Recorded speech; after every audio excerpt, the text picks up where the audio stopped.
Hello বন্ধুরা, আজকে কথা বলবো মালায়ালাম একটা মুভি গোলাম মুভি নিয়ে। তো গোলাম মুভিটা আমি দেখলাম হিন্দি ডাব ভার্সনে, কীরকম হলো মুভিটা সেটা নিয়ে কথা বলবো। তো মুভির স্টোরি খুবই সিম্পল, দেখলে মনে হবে কিছুই না স্টোরি, কিন্তু মুভির মধ্যে অনেক কিছু আছে।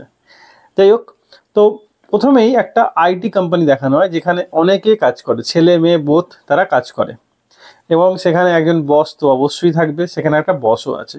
কিন্তু হঠাৎ বস বাথরুমে যায় এবং বাথরুমে পড়ে যায়, সেখানে পড়ে গিয়ে তার মাথা ফেটে যায় এবং সেখান থেকে তার মৃত্যু হয়।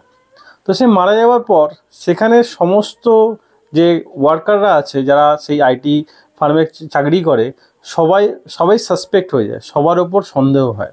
কিন্তু পুলিশ নর্মালি দেখে যে এটা একটা অ্যাস্তমা অ্যাটাক আসে এবং সেই জন্য সে পড়ে যায় এবং তার মাথাটা ফেটে গিয়ে মারা যায়, বা শ্বাসকষ্ট হয়, শ্বাসকষ্টের ফলে সে মারা যায়। তো পুলিশ একটা নর্মাল কেস ভাবে, কিন্তু এখানে যে মেন লিড রোলে যে আছে সে হচ্ছে পুলিশ আইপিএস। সে এর ইনভেস্টিগেশন করে যে এবং দেখে যে না, এটা কখনোই নর্মাল মৃত্যু নয়, এটা মার্ডার কেস।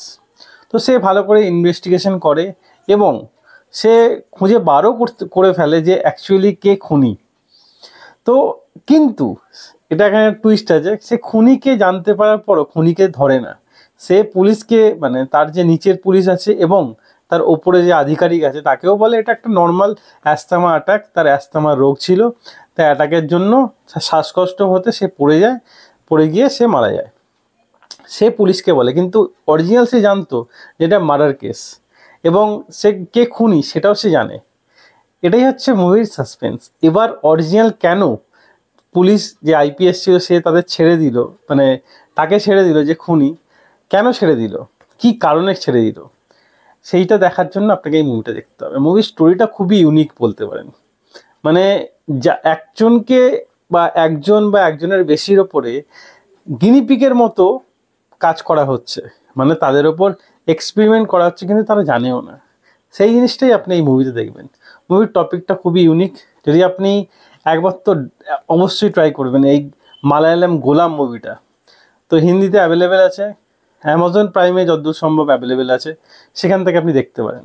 মুভিটা মাস্ট ওয়াচ মুভি, অবশ্যই রেকমেন্ডেড মুভি। একবার তো যদি আপনি ক্রাইম থ্রিলার মুভি দেখে থাকেন তো এই মুভিটা আপনার জন্য অবশ্যই রেকমেন্ডেড, একবার তো অবশ্যই মুভিটা ট্রাই করবেন। তো গোলাপ মুভিটা দেখুন, আর কীরকম লাগলো কমেন্টে অবশ্যই জানাবেন।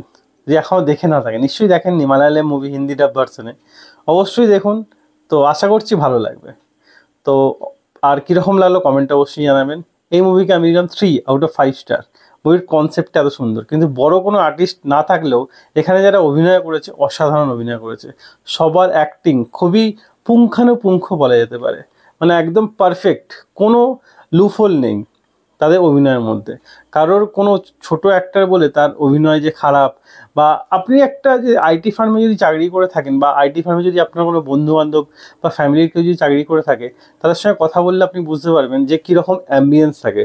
এবং সেম এখানে সেম টু সেম দেখানো হয়, একটা নর্মাল একটা অফিস দেখানো হয় এবং সেখানে যারা কাজ করছে তাদেরকেও নর্মাল দেখানো হয়। এরপর এর মধ্যে যে একটা সাসপেন্স ঢুকিয়ে দেওয়া হয়েছে সেটা খুবই ইউনিক আর অসাধারণ।